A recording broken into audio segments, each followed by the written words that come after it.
Hello, good afternoon.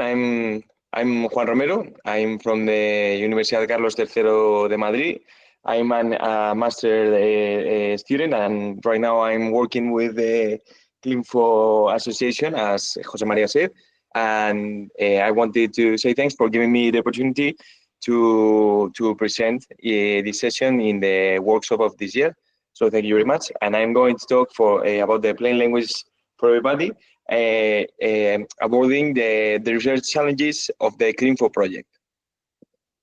So I wanted to start giving a brief explanation on the motivation of this project and why we believe that plain language really matters.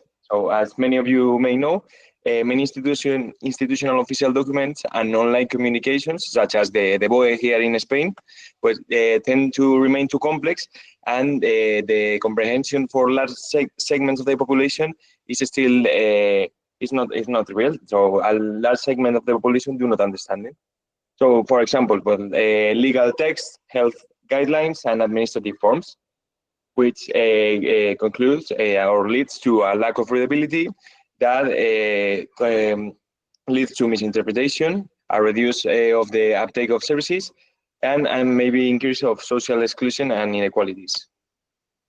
The platforms generally display a lot of dense content without any guidance or real-time feedback on the clarity that is missing.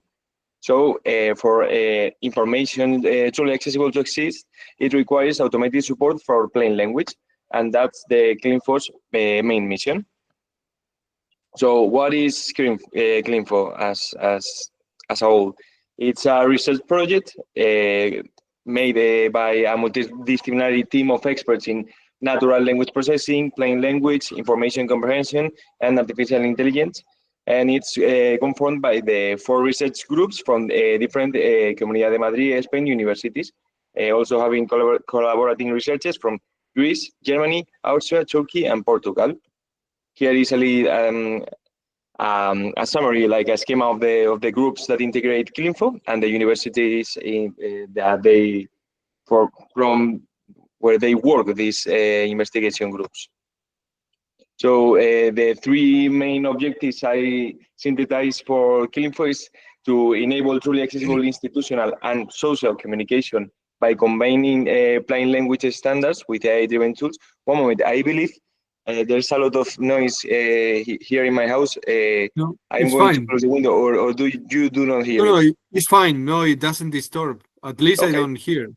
Okay. No. Yes, it does. Okay. If there is any disturbance, you can tell me at any moment, and I will close the window. Okay. As a second objective, automate text complexity assessment and generate the actionable suggestions on which changes the people should make on their web pages or PDFs. So we make public documents, the web content, PDF, forms, and everything understandable for every kind of user. And also, as a third point, foster social inclusion and trust of the population by reducing language barriers that impede the access to services and transparency. So, as a brief also literature review, note that these are the key findings for simplification experiments. As a team, we highlighted that a comparative analysis of original versus guideline-driven text so that the frequency of constructions such as the passive voice, gerunds, participles, infinitives, and se here in Spain, constructions usually vary in an unpredictable form across text blocks and guides. So generally, these guidelines tend to reduce the incidence of long words in most cases, but there are some exceptions that reveal that the lexical simplicity depends truly on content and a specific rule set for each guide.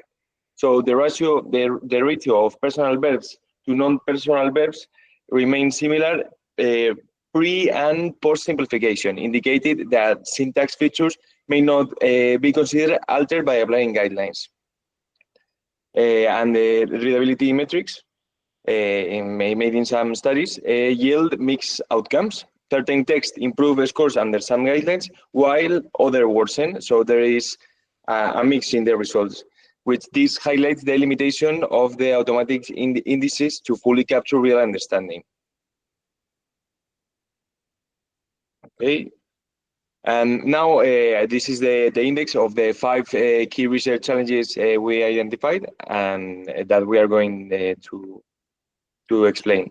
The first one, well, I'm going to read everybody, every point. The first one is understanding complexity assessment, which in reality we name it automatic text understanding complexity assessment. It was a really long name and we had a very difficult time to fully define what we really wanted to say. The second one is explainable recommendations. The third one, we have the web scale integration of the project. The fourth one are the cross-lingual and the domain adaptation. And fifth is the human-centered validation. Okay. So starting with the understanding, with the automatic text comprehension complexity assessment.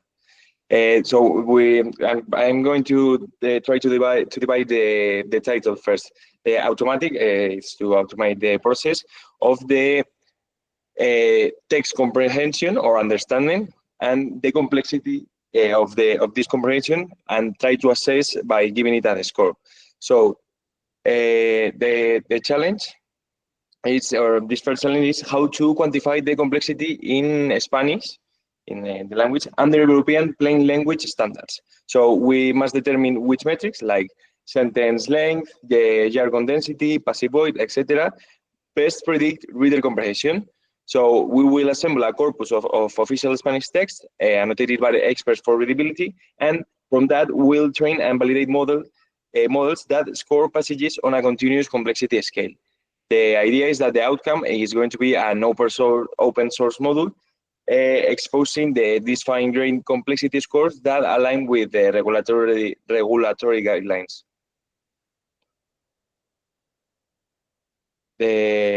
Our second challenge is the explainable recommendations. So once we are able to score the complexity, as we said before, the authors of the content, we need actionable guidance on how to rewrite them. So the idea is that we will map each metric to a specific rewrite suggestions.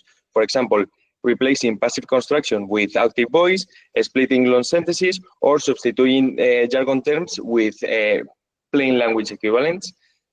So critically, every suggestion will include an explanation why this change improves understanding with the links to the underlying metric.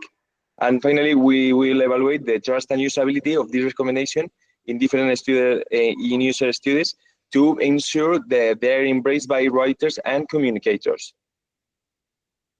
Okay, now regarding the web scale integration, our idea is that we will integrate an scale or engine into a web application that runs that invites users collaboration also. So right now we have built a first prototype that ingests text or PDF and highlights certain metrics. But our idea is that we will next extend it into this collaborative platform where users can upvote or comment on a suggestion, proposing new rewrite rules, and thus feeding back into the system. With this feedback loop, we will try to drive this continued model improvement with the community-driven best practices for plain language. Okay, now moving on the fourth point regarding the cross-lingual and domain adaptations. As many of us may know, just inside Spain, there are a lot of differences between how we use Spanish here in Madrid or how they use it in País Vasco or in Andalusia, but the differences between Spain and Latin America tend to be even bigger. So we really need to adapt these plain language requirements because they vary between language and sector. So these four challenges adapting our tools across the Spanish variants from Spain to Latin America and fine-tuning our models on region-specific corpora. Then we have also specialized domains. The vocabulary and the terms used on legal or healthcare or even social services are different, and they So we have to use domain adaptive pre-training and control vocabularies. And finally, we will measure the performance drop-off when moving from general to specialized text and try to mitigate it with these transfer learning strategies.